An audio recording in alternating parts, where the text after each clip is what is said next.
Support for KCRW.com comes from the Mercedes-Benz dealers of Southern California, exclusive sponsors of MBE's live in-studio sessions and proud partners in support of music discovery. Committed to continuously raising the bar. More at mbesocal.com.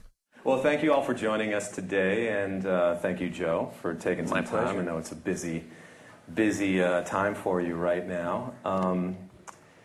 When I saw you on Thursday, a couple nights ago, you said something funny to me, which was, I just finished the movie yesterday. Yeah. Is that true? Is that possible? It is in this digital era we live in.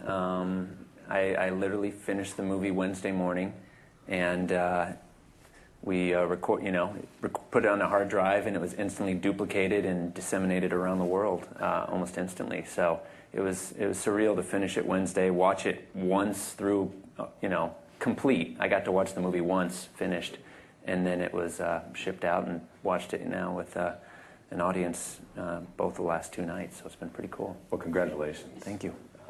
How does it feel now that this project, which is a good 3 years of your life? Yeah. It's hard, now with 48 hours of time to look back. Yeah, it's I don't know, I can't describe it. It's going to be, I've got another month to now sell the movie. But it feels good. I'm proud of the movie. I'm proud of all the talented people that worked on it, and particularly, proud of the soundtrack.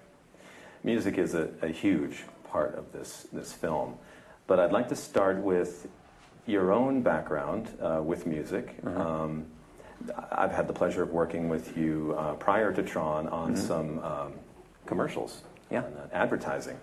And I remember at that time you were very, very keen on music, and it was very much a part of your process. Yep. So I'd love to know more about kind of your influences and music in your life. Yeah, well, I guess it goes back. My grandfather was a jazz trumpeter, actually. Had a band in the 1940s. Was in the Army.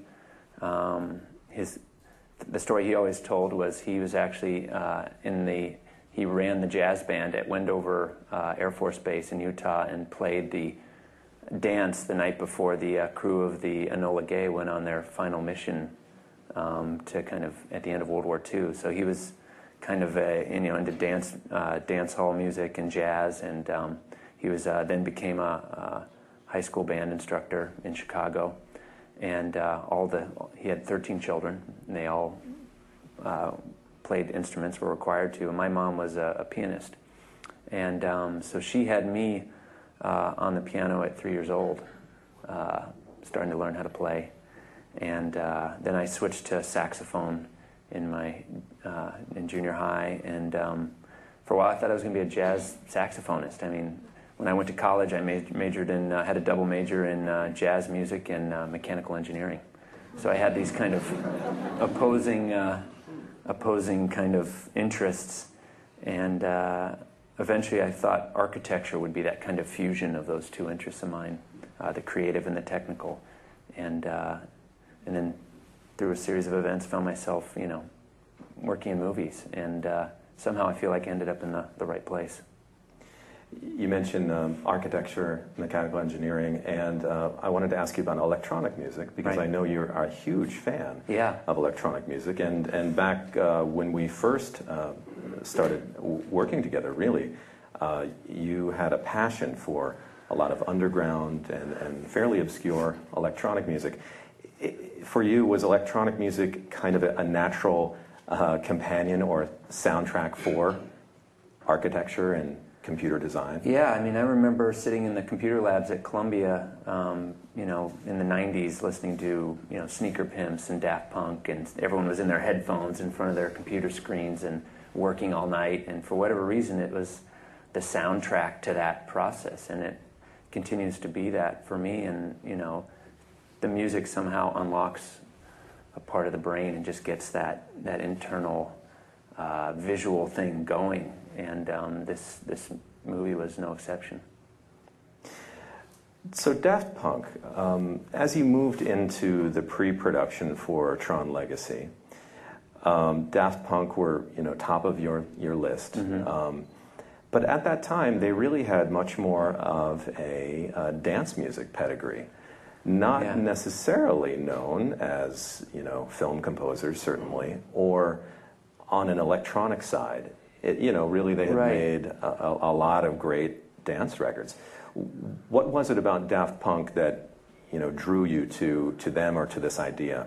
I was a big fan of Daft Punk. I also was a fan of the work that Thomas and Guy-Man were doing outside of Daft Punk. Thomas had done the soundtrack for a movie called Irreversible, and Guy-Man had this side project called Crit Amour, which I also was a huge fan of. And it was very clear to me that these guys were more than just dance music guys. There was something about their music and the way that it was produced and put together and assembled, especially with like the Discovery album, I think. It showed a level of musicianship and songwriting that was clear that these guys were working on another level. And then they did this movie Electroma, which hopefully you guys have seen, which is this kind of incredible piece of art. So it was very clear to me that there's a lot going on behind those masks. And so when this project first came up, I kind of found out through mutual friends, business connections, that there was an interest on their side. There was clearly an interest on my side, and we set this pancake meeting in L.A. at the 101 Cafe where we converged and talked about Tron. It was pretty cool. The courtship went on for about a year after that. Yes. Yes. And it goes to their process, how meticulous they are and how thoughtful they are. Yeah. Were you ever discouraged at that early stage of, gosh, are we, can we pull this off, or is this the right idea? Yeah, I mean, it was a long process. You were there for that. They're very, like you said, they're very meticulous. They don't do anything without, thinking about it, which I totally understand. They wanted to make sure that that this was something that they could commit themselves to creatively and completely for a couple of years. So I totally understand that. So during that process, the thing that kept me going through it is I knew creatively we all wanted the same thing. I knew we wanted to create a classic film score that blended electronic and orchestral music in a way that hadn't been done before. So I knew creatively we were in the right spot. It just took some time to kind of get everything lined up as it had to be, and then once we were off to the races, it was pretty incredible. Eventually they did commit, and they really brought a lot just straight away. Yeah. They had really prepared themselves. Yeah. And I should say also how highly unusual it is to have composers on board and committing to a 2-year process. Yeah. It's absolutely unheard of. But I think it also gave us the opportunity to do something very, very special.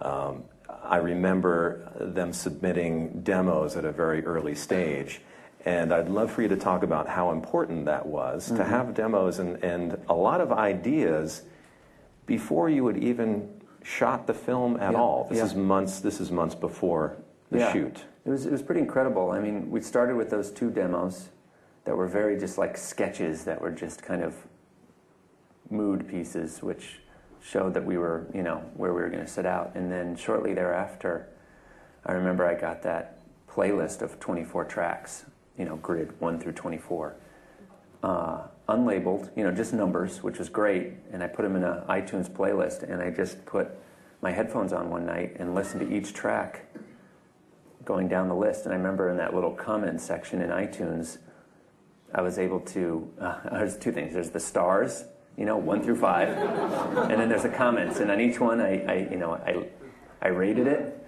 and then I put in Sirens or Flynn's theme or light cycles. And I just, whatever came to my mind on each of those demos, I just labeled them all and then sent it back to them. And it kind of, that kind of positioned all of these demos in their certain pieces through the film, and then they started composing right when we were starting to shoot. And by the time we got to the End of Line Club, I remember we had a couple pretty finished tracks, and it was, you were there, I remember that day, which was just phenomenal to kind of set up the giant speakers on set, hit play, and have a nightclub with fresh Daft Punk music playing, them DJing up in the booth and full of programs, you know, and it was great to have it while we were shooting. What other ways did it affect the process, the execution on set? Was it a matter of establishing a tempo? Was it about an overall aesthetic? I mean, how did it inform the whole group? Yeah, I mean, it was, you know, music has this ability to answer so many questions without having to say anything. And I think with a movie like this, it's very important to establish the exact right tone for the actors, even for the crew. So I always had my little sound station at, you know, my director's chair, where I was just playing all the demos constantly, you know, in between setups. And it was cool. It just set the vibe, and it, you know, the crew just got a sense of what this movie is we were making, and I think it affected the way people worked. I know Olivia Wilde one day came to me when we were shooting a scene, and we were talking about this character Clue in the movie, who's a completely digital character, who was really only completed in the last couple of months. You know, asking questions about him, like, you know, I have to talk about him in the scene, but I've never seen this character because he doesn't exist yet, you know. And I said, well, let me play you, you know, Clue's theme. I just got a demo from Daft of the theme for him, and I played the theme, and she listened to it, she's like, I got it. You know, it's like, now I know why to be afraid of this guy. So it was a really cool thing to have while we were shooting, and really amazing thing to have when I started cutting the movie together. I mean, you never get the opportunity to cut your movie to your final music. You know, usually you score the movie after the fact and you fall in love with your temp tracks, but I never temped this movie. This was all Daft Punk score from beginning to end. I'd love to play our first cue now, and the reason why I chose this as the first one is the way that it begins is true to these original demos. Mm-hmm. You'll hear how the cue evolves and starts to incorporate orchestral elements, but the way that it begins is spot on the demo that we heard. This is one of the first 24 that you mentioned. And so if we can play that now. This is called Pretty Nice. Yeah. Now you should mention this ended up in the end title now. Yeah. It was positioned differently before, but... Yeah, this is the second track in the end title. Yeah, this was just one of those interesting things where we had two options for one scene, the Solar Sailor scene. We had one we wrote initially that was based on basically the first demo they ever gave me, one of those original two. And then as we were working on the movie, we thought we needed a slightly different vibe there, so we then put this track in at that spot. And then as the movie came together and it came down to the final visual effects were coming in and the score and the sound was coming in, like 3 weeks ago I was up at Skywalker and I was like, you know what, I think that original track's going to work better here now. I want to go back to that original mood. So since we were I had him actually record both versions with the orchestra in London at the last moment, swapped it back. And so now this is in the end titles, and there's another track there which I don't even know if it's on the soundtrack, but it's one of my favorite tracks from the movie, so you have to listen for that when you see it. We should talk a little bit about as you moved into post-production. Yeah. Daft Punk had set up shop, had been submitting ideas and working on them, but now you were able to, almost in a temp music stage, you were able to take these demos. They didn't have picture for a long time. You would take these into the edit room and sort of work with them, position them, recut them for time. And that was a really interesting part of the process which you never find. It's never the case. Right. And I'm sure it required a lot of patience on Daft Punk's part because they were kind of just feeding you things without knowing what... and then watching us kind of not chop it up in an unmusical fashion, chop it up in a very musical fashion, but say, you know, we've got a 8-minute scene here, and you've given us four minutes of music.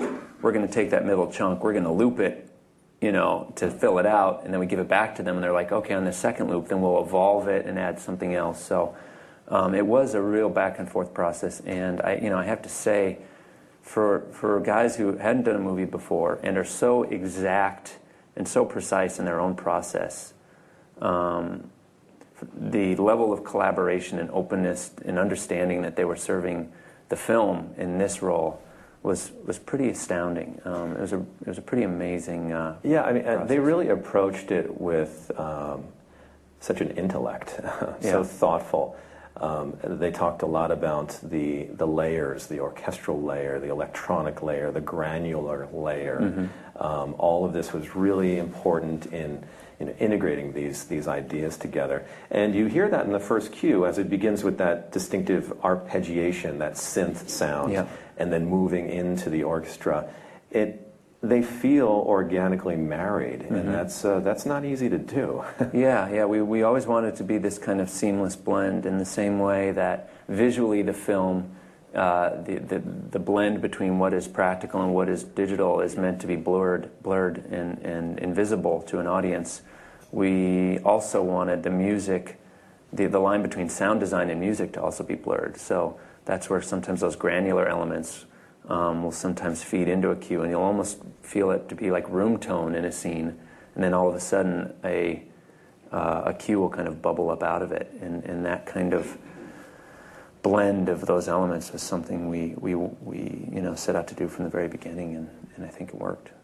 Also, to describe how these guys got really up to speed, I'd love to tell you about the studio they put together a little bit, because that was a real thrill for me. And one of my earliest jobs on this with them was to take them around to meet various composers.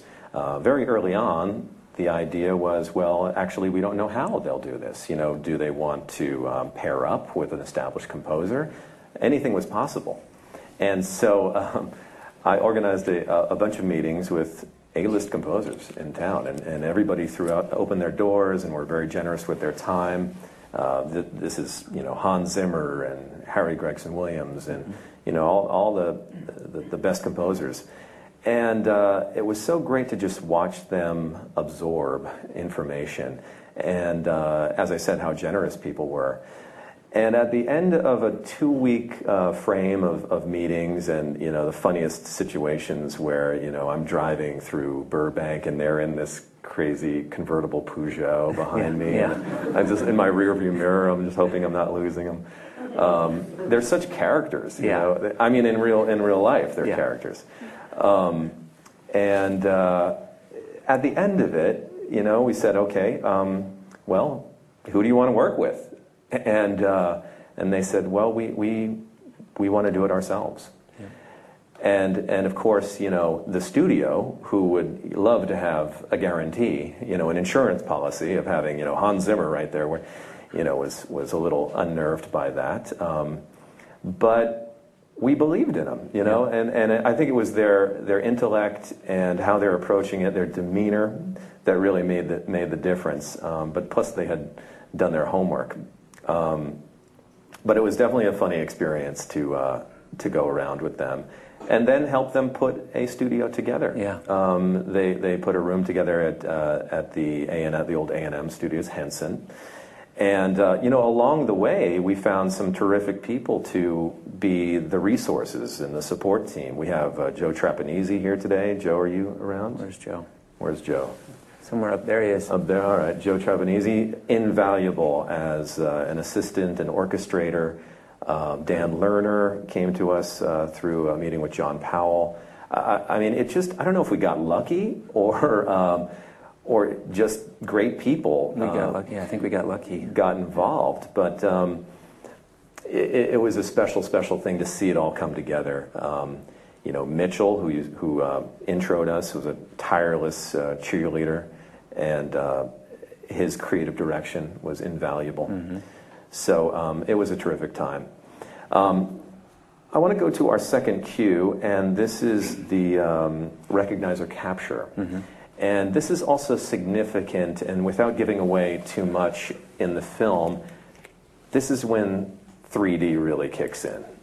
And so the music plays an important role here because it's going to that point about it being part of an overall experience of the film, to kind of blow your mind, you know, visually, and the music has to be on the level of what you're seeing. So let's check out our second cue, which is recognize or capture.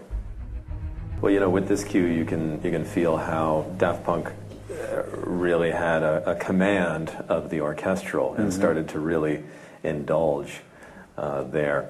They were insistent on working at Air Lyndhurst in England, you know. It wasn't necessarily the most convenient thing for all parties because we were in post-production in LA.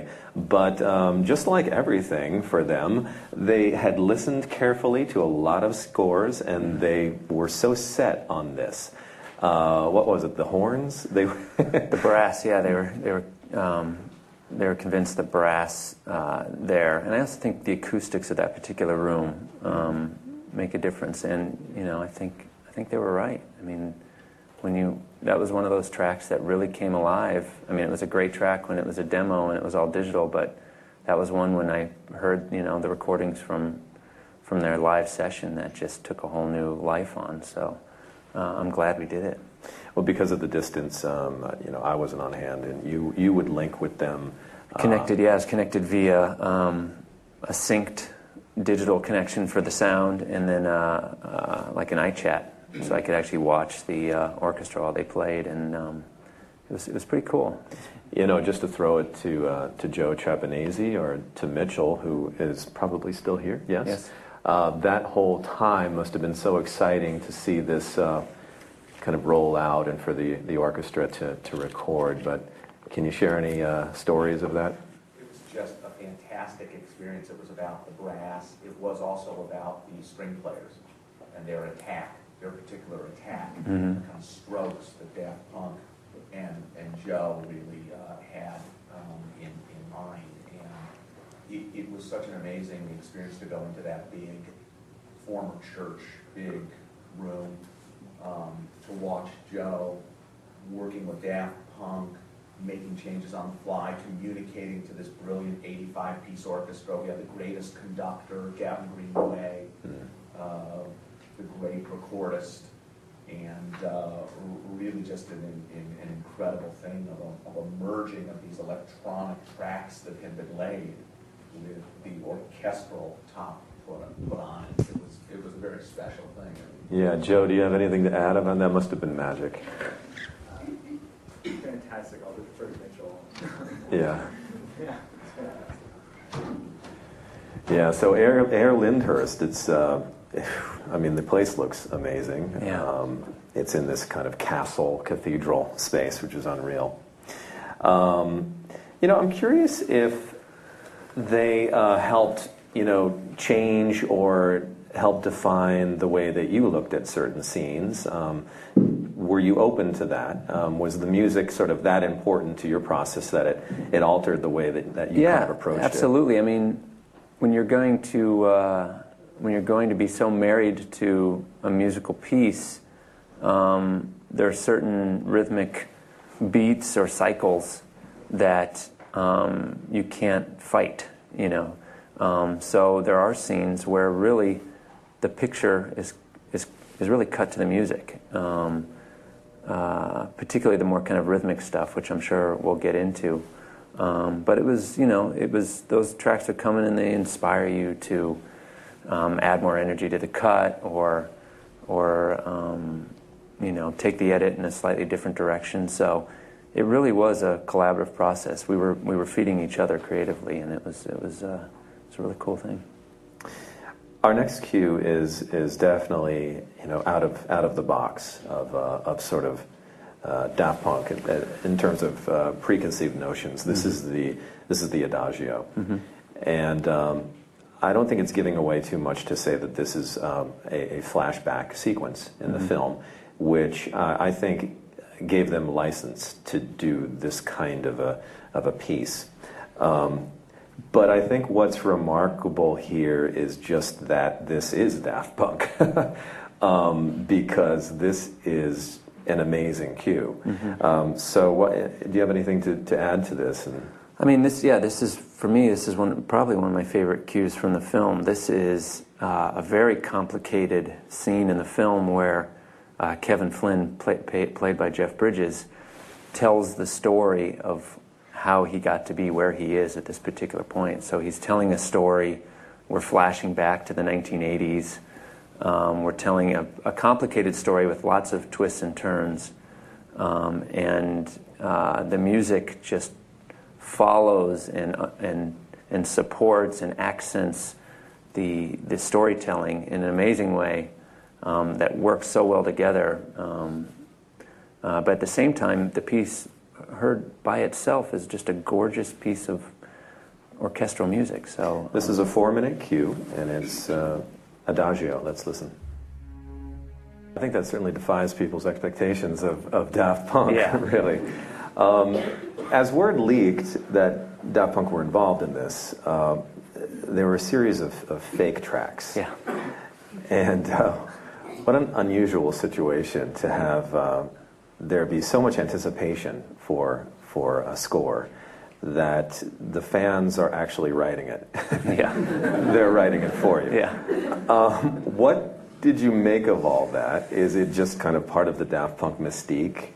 Yeah, I mean, I can't complain about that. I mean, it's excitement for the film. To me, it was a nice relief because it gives people something to listen to and talk about, even if it wasn't from the film, so that when they go to the movie, they're surprised by what the score actually was. So yeah, I mean, I guess it's flattering, and there were a couple odd things too. I don't know if you remember the time that I got an emergency message from Thomas, from the guys, saying, Joe, all those demos, our hard drives have crashed. We've lost all the demos we sent you. We need you to burn all of it onto a DVD and send it to this address in France.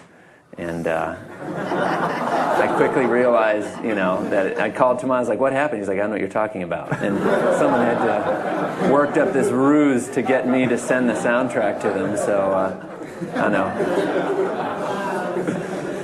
Well, pretty amazing. I've suggested to the label that they put out a companion compilation of all the fake tracks. That's a good idea. That's a good idea. Might be good. There was some good stuff. There was. Okay, the next cue is Disc Wars. Okay. This is a more electronic and muscular cue. And certainly one of those moments where it's all coming together. The music, and it happens, throughout the film, but it's no small order to have music match this vision, especially the experience of 3D, and everything is so futuristic, and so it really makes a demand on the music that it really be up there. Yeah. And so this in particular I wanted to play because it certainly qualifies. So let's check it out. This is Disc Wars. So you did the final mix at Skywalker. Yeah. This is George Lucas's, legendary filmmaker's retreat. Yeah. And when I had a chance to visit you there, the mix engineers described this as the loudest film they had ever mixed music for. And I don't know if you brought it back, Annie, but tell us about that process being there. You were up there for a few weeks. Yeah, 6 weeks. It's the most gorgeous slave labor camp, in the world. It's really amazing. It is. It's incredible. But yeah, it was. The mix was a challenge. I don't think the mixers who, these are Oscar-winning guys who've done, King Kong and Lord of the Rings and all this stuff. I don't think they had ever encountered a score quite like this, and it was. It was a challenging thing to get music with this much power to mesh with a sound design that was also equally powerful. So you had these two kind of,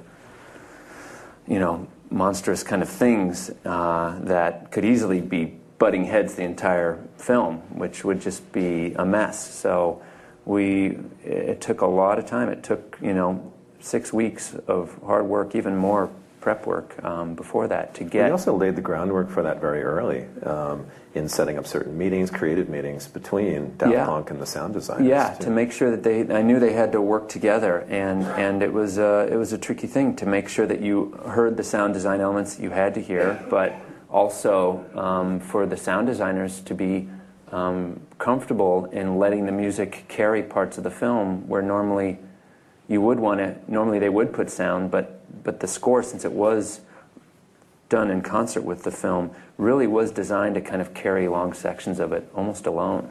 And I think philosophically it was just it was a new thing for them. So we worked really hard, and yeah, it's a massive, giant mix in the end. But I think it has to be. It has to, like you said, in order to kind of support the world and the visuals that we have on screen.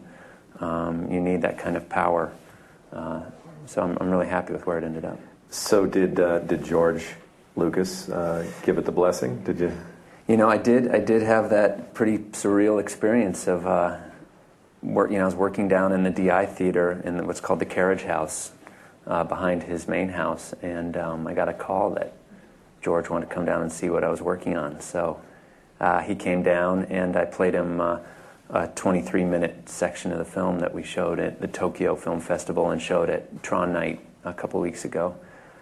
And pretty surreal to be, sitting behind the guy who created Star Wars and showing him this movie.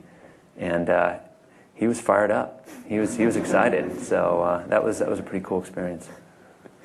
So we wanted to take some questions from the group as well. And wow, okay, a hand goes right up. I was wondering if any plans to have a live rendition of the score with the band and a full orchestra while the movie's playing. At the Hollywood Bowl. At the Hollywood Bowl. Yeah. I think it sounds like a fantastic idea. I'm all for it. I think I'd love to see that. I think it would be incredible. We'll have a word with Paul Hahn. Daft Punk's manager is here somewhere. We'll corner him later. Are Daft Punk going to play any Tron-centric shows, even around the release of the film? No. They're unusual and brilliant, and I think they really wanted the music to speak for itself, married to picture. They were very uncomfortable with any playback without it being to picture, because they respect the whole process of scoring, and so there's no ill will there. It's just they're so particular in their process that they're not really. They did a exclusive interview for Dazed and Confused, which I think is just coming out, and it's the mystique of Daft Punk, but that's their calling card, and it's kind of worked for them. This less is more thing. As much demand as there is, it almost, by not doing it, it creates even more demand. Yeah, they understand that equation. Yeah, very well. So I think it's smart on their part. Yeah, who knows? Maybe in the new year it's really up to them, but they need to think it through. And as we know, it takes time. Any other questions? Yeah. How did Daft Punk actually get the music translated to the orchestra? Like, did someone translate it into written music and then off to a conductor, or? Yeah, that would be this gentleman up here on the stairs, Joe Trapanese, orchestrator. How did it go from, like, say, the demos to the musicians to orchestrate the orchestrated parts? It seems complicated at the end of the day, but it was actually quite simple. I was locked in the room with robots for almost 2 years. And it was simply a lot of hard work. And we were just together working throughout the whole process, so there was never a point where the orchestra was not in their minds and the electronics were not in my mind. It was a continual translation between the two worlds, and hopefully we can put something together that'll kind of be something different because of that. That sounds fantastic. Question back there? Yeah, I read you were talking about blurring the line between sound design and the score. Mm-hmm. And I read a while back that, I don't know if it was the score was mixed in frequency with the light cycles or vice versa. Yeah, we did. Which element comes first in that, and what other kind of areas did you do it with? Yeah, we did some of that with the light cycles. We actually tuned the frequencies of the bikes in with the key of the score. We were always cognizant of that with a lot of the environmental sounds in scenes before the score would come in, that we would tune either the room tone or the sound of the vehicle or the sound of the atmosphere into the key that the score would eventually come in to, so that it all kind of just came out of that sound bed. And that was something we talked about from the very start, and because we started so early, we were able to kind of plan that. Yes? Can you talk about the cameo that they made? It was a pretty extended cameo. Were they like, we want to be in the film, or was that you wanting them to be in the film? Like, how did that come? I think I had to persuade them to do that. I mean, I didn't want to force them in, but the guys dress as robots, so it's like it's not a huge leap to translate them to the world of Tron. So we did Tronify them. We got some new helmets and suits that were in the vibe of the scene and the world that we were shooting. But it was it just made sense. I mean, we have a nightclub scene, which is kind of our cantina scene. And it just made sense that the house DJs had to be Daft Punk, and it was spectacular. I mean, they came out. I remember Sean Bailey, our producer, was telling the story yesterday, and it's absolutely true. We had a camera malfunction one night, which happened occasionally, and we were down for a little bit. But we had Daft Punk in the house. We had 100 people dressed as programs. So we threw a little dance party while we waited with the fresh Daft Punk music. So that was a fun night. So we have one more cue.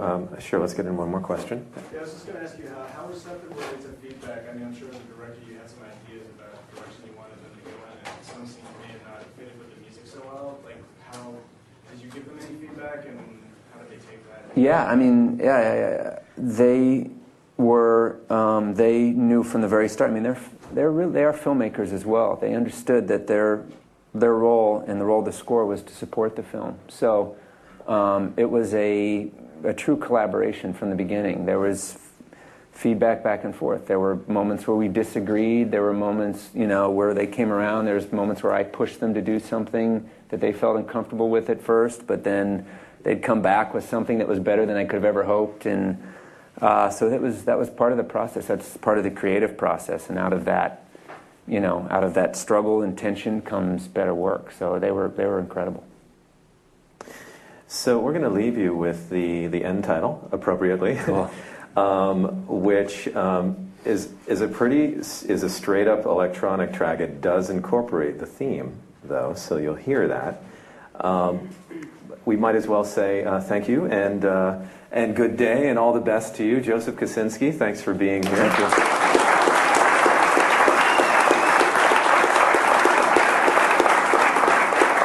Also, I do want to thank Walt Disney Studios, Walt Disney Records, Chrissy Wu, Rachel Reynolds, Maria Kleinman, Apogee Studios, who has hosted this event, Bob and Betty, Sophie and Brandon as well for being a part of this. And thank you all for coming. And December 7th is the soundtrack, and the 17th the film is in theaters. And if we could go out with the end title.